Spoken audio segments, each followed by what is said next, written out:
Hi, this is Steph with Belladonna Dyes, and today's project is going to be a geode jumpsuit.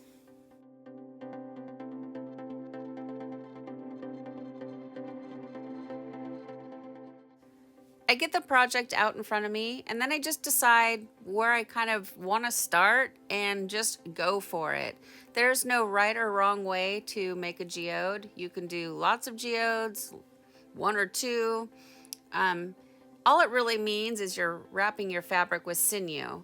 Sinew is a wax-covered string that resists the dye, so everywhere where you're putting the sinew, in theory, you're going to have a white line. Sometimes a dye will creep up underneath there, and I kind of like the way that looks though. It gives even more dimension to it. So I just scoop up all the fabric, and then I wrap the sinew around 2 or 3 times and I pull it tight, and then I wrap it around a few more times and pull it even tighter.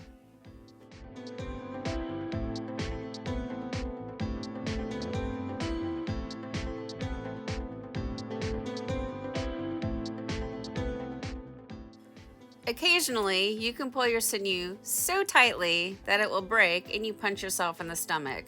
That is no fun at all. In this case, it was fine. I just started over. I wrapped a little more sinew around it and kept on going. But if you have to untie what you've done and start over, that's okay too. It doesn't happen very often. I think that the sinew had been sitting out for quite some time and maybe was becoming a little dry and brittle. I really don't know why it happens, but it happens. So just, be aware of it and try not to hurt yourself.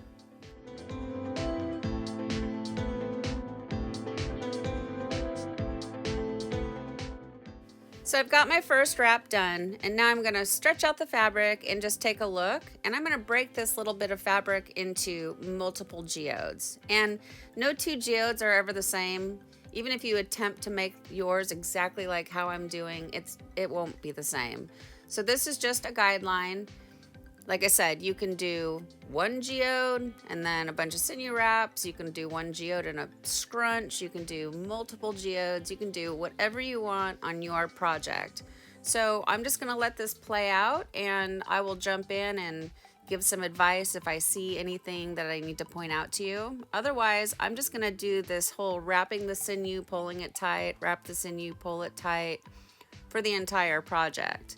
Now, one thing I should say is you want to have variation in your geode to give it a more organic type feel. So you want to space your sinew lines out, like maybe make a couple close together and then go out an inch and then maybe a half inch and then a couple more close together, just to get that really random feel.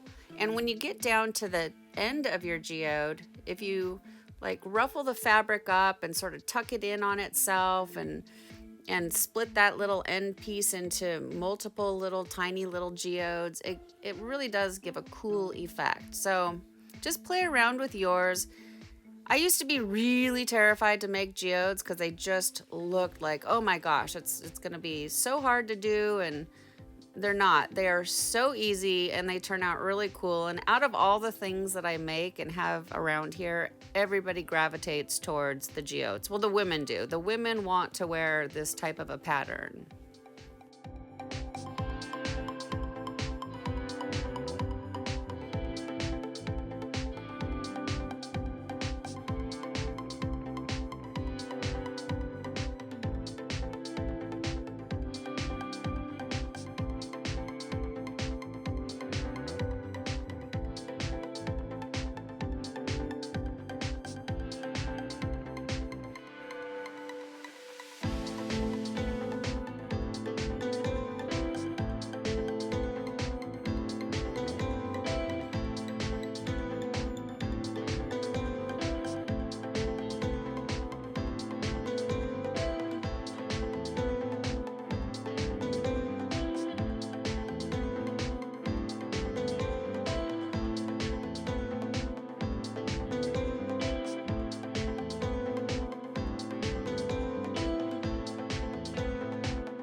little ties for the shoulders were driving me crazy. I could not wait to get finished with this little wrap session right here so that I could get all of those little tails contained and just move on.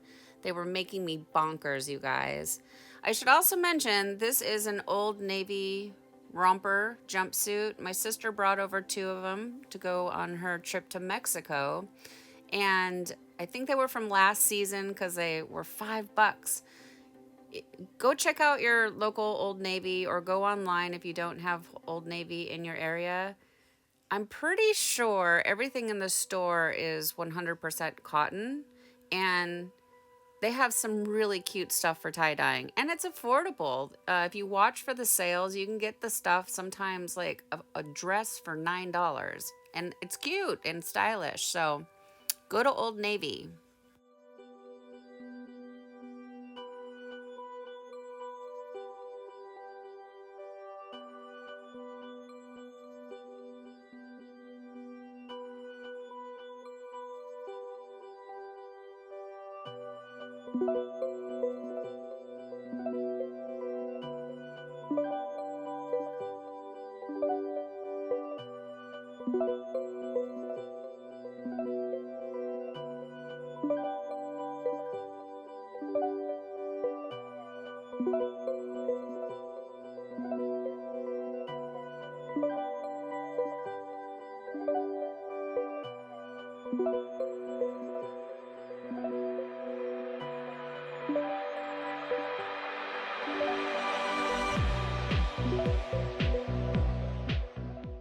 When working with pants, shorts, anything that has a crotch, you need to be aware of your placement.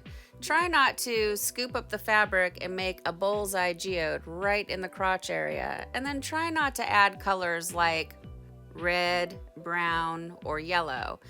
It's just not very flattering. I've learned that the hard way. And like same thing when you're doing t-shirts, like especially on a woman's shirt, you don't want to put 2 bullseyes right on the breast area. It's just not a good look.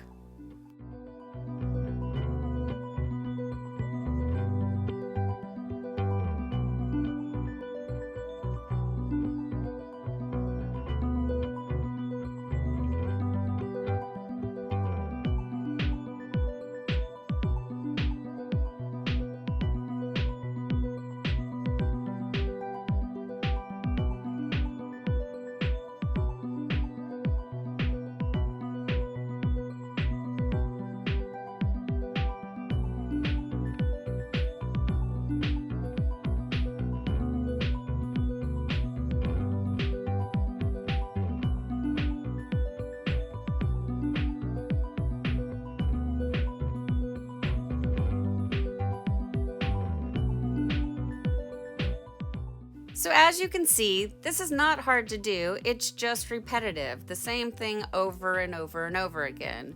It took me 37 minutes to do this. That's not too terribly bad. I haven't made a geode in a little while, so it takes a minute to get used to it again. It's just a lot of repetition. So I have a minute here, so I want to say welcome to all the brand new tie-dyers for the summer of 2023. Every summer it happens. A lot of new dyers find the hobby or the art form of dyeing fabric, via tie-dye. So welcome to the channel. Please subscribe to my channel. It helps the content get out there so more people can learn how to tie-dye. And there's a little bell. Click on that bell and set it to all. That way you don't miss any of my future uploads or any of the live, where I go live with another dyer and like a workshop. And then you need to go into your device settings, like your phone or your iPad or whatever you're using, and go into the YouTube and allow notifications for YouTube. And then you won't miss anything. So welcome aboard. Welcome to tie-dyeing. You're absolutely going to love it. I also want to take a moment to say thank you to everybody that is a member of the channel. Thank you very much. All of the proceeds go back into the channel. I use the money to buy dye, camera equipment if I need it, blanks, just whatever I need to create more content. And so I have 37 people now, so I just want to go down the list. Uniquely Yours 1, Sherry Spears, Jennifer Elaine, Laison Futura, Debbie Conrad, Colonel Vetages, Lynn Kennedy, Scott W., and it's the other Scott W., Cindy Dickey, Tattooed Angel 60 Doan, Way Down Yonder Hobby Farm, Moon Dyes, Christy Knight, I think it's Karis Burton, Tam Von Vol, 2711, Cornelius Rogers, Robin Norman, Gemstone 6, Sharon Marshall, Art Dyes, Leanne Jimenez, Rebecca Hewitt, Jan Wadlington, Iona Sawyer, Amy Christopher, Kathy Suter, Oregon Dude 1976, I just love that name, Sean Picard, isn't that from Star Wars?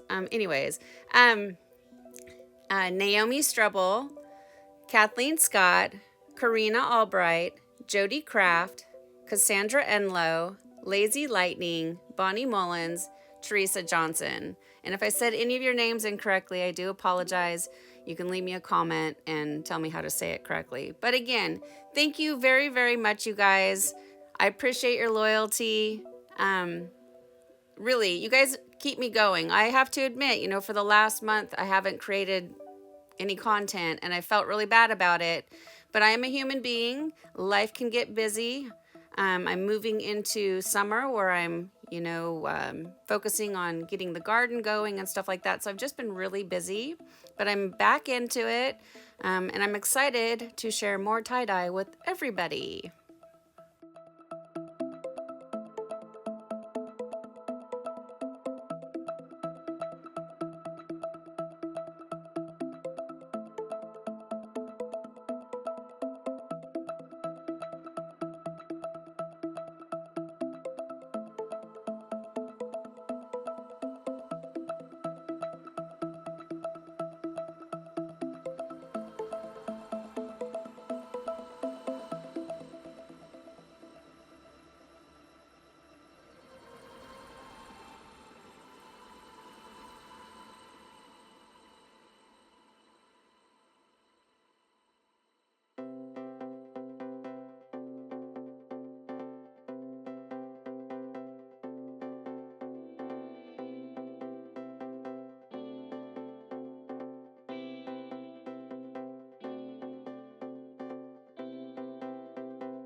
to show you how quick and easy it is to refill your Sinew puller in less than a minute. This is sped up a little bit, but it really takes like 30 seconds.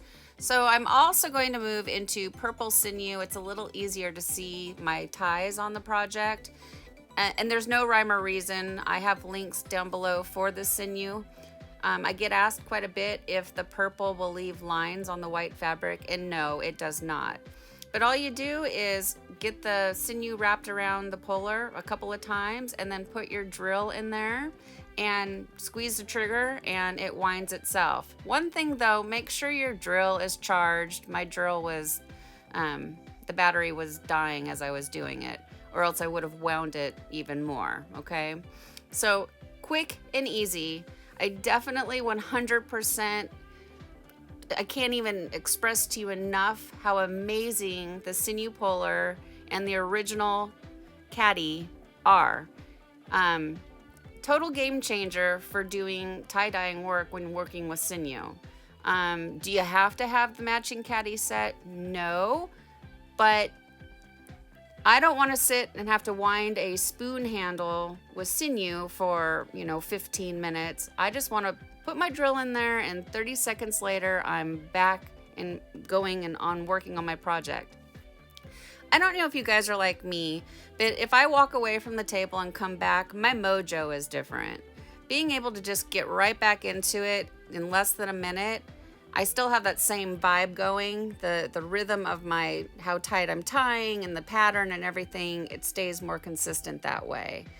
I personally cannot make two tie-dye projects look exactly the same ever, unless I make them at the same exact time. So I'm just curious if, for those of you that have been tie-dyeing for a while, I know somebody sees one of your projects, you get asked like, hey, I want you to make that shirt you made before. Can you make that again for me? And my answer is no, I can't. So I'm just curious if you guys have run into that yourselves.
Bada boom, bada bang.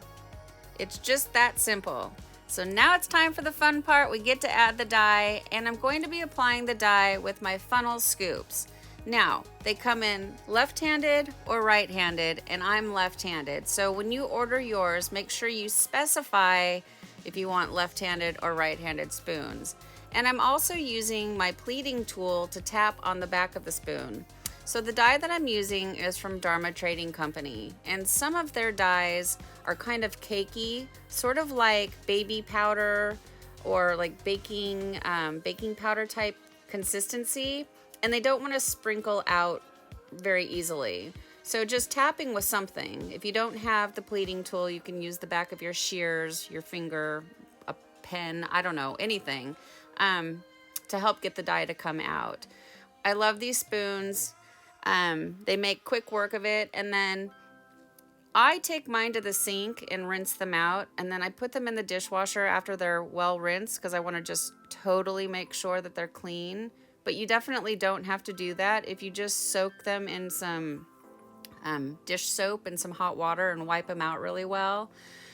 If you're brand new to the channel, you don't know me, but for those of you that have been watching along, you know that I'm a real stickler about cross-contamination. I do not want any of my my dye jars getting contaminated with other colors. That makes me go crazy, the idea. I know that a lot of you just use one spoon and dip into your jars and just go gangbusters, and that's fine if that works for you. The idea of it makes me really crazy. So I recommend using a different spoon for each little jar of dye. And if you don't have these funnel scoops, which if you're brand new to tie-dyeing, you're not going to, you can just use a regular disposable picnic spoon. I use them all the time as well. Like if these are in the dishwasher, I'll just use a little picnic spoon. Anything that can just be rinsed off, dried off, and reused is the way to go.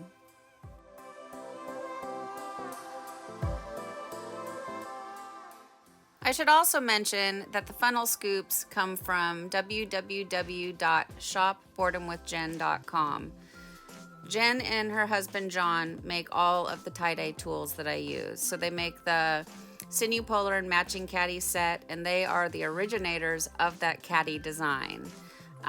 They make the funnel scoops, and they make the pleating tools that you'll see me use. So you can get all of that over there. I have a link down below in the description box that will take you right over to their website.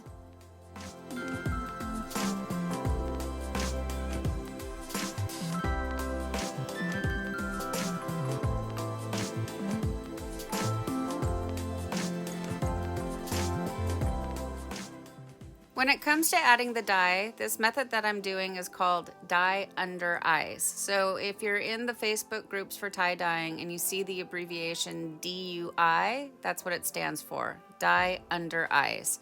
If you see DOI, that's dye over ice. So I'm adding the dye directly to each little geode, and the whole thing with geodes is the random the better. You don't have to apply a different color to each little geode nub. You could sprinkle one color on 2 or 3 of them. You can do it any way you want. This is just how I choose to do it. So I don't know if you noticed in the very beginning there were a few, well, there was maybe like 5 or 6 pink little dots. I marked those out with a washable marker, and those were sort of like the hubs of each sort of branching off point of each geode. If you paid attention to how I was tying it, I would, branch off, wrap some geodes, and branch off, go the other way. And so those little pink dots represented that. So rewind it if you want to go back and look.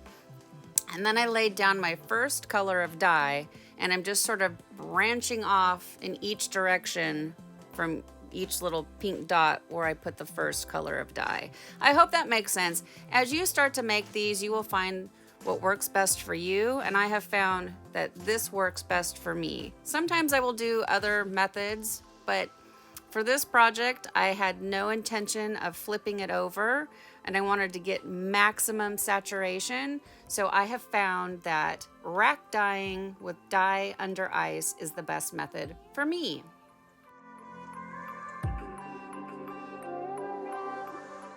So I'm just finishing up adding the dye. So you're gonna see me tapping the spoons kind of like a lot. It's because I wanna make sure to get all of the dye out of the spoon and on top of the project. I really hate wasting dye. So for the setup, I have the whole project sitting on a cooling rack. It's like a cookie cooling rack that I got from Walmart, and the bin or the tote I also got from Walmart. And I have the rack placed on top of empty dye jars. Do not put dye jars that have dye in them into your tote. The silicone cake molds, those are the red things that are wrapped around the project. I got those from Amazon, and you will find links down below in the description box for those and everything else that I use for tie-dye. So check it out. Next, I give the project a quick little sprinkle of soda ash for good measure. Even though it's been pre-soaked in the soda ash bucket, I'm going to be adding quite a bit of ice to this project, so I want to make sure that the pH stays up around 10.5 to 11. That way the procion dye can bond with the fibers in the 100% cotton. Now this is my Frigidaire Nugget Ice Machine ice, and if you don't have this nugget ice, that's fine. You can use ice cube tray ice, you could use store-bought ice, just use whatever you have. This is just my go-to ice machine, and if you're curious about it, I do have ice machine tutorials for you to check out. Now, it's recommended that you let the project batch at 70 degrees or higher for at least 24 hours, and this is the recommendation of the dye company. I personally like to go for the full 48 hours, but you need to find what works best for you.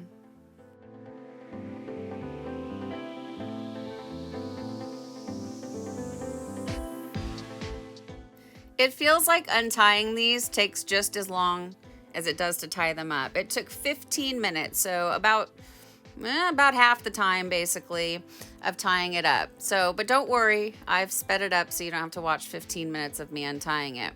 But what I have found that if I untie the project before I start rinsing, it's a lot easier to untie it and it's less messy.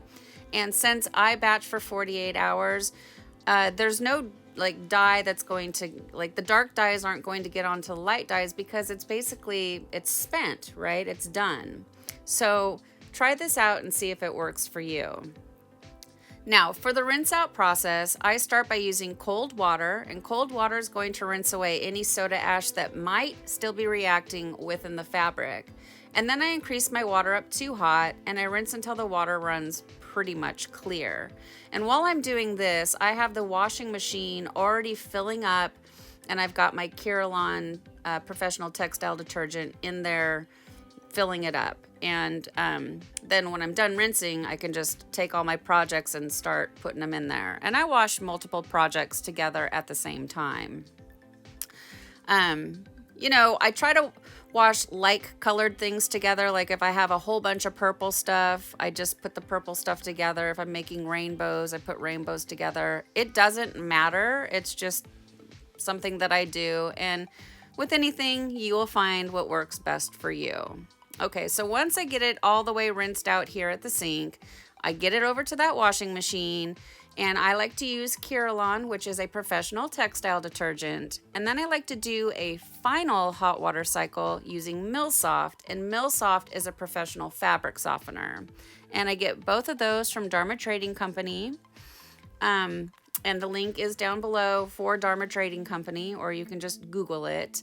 There's also a soap called Synthropol and another one which is like their Dharma Trading Company brand. Any one of them will do. Now when you're washing something that's somewhat delicate like this, make sure that you put it inside of a garment bag. Now I put this project in the dryer and then I put it on Bella, and we'll see the results.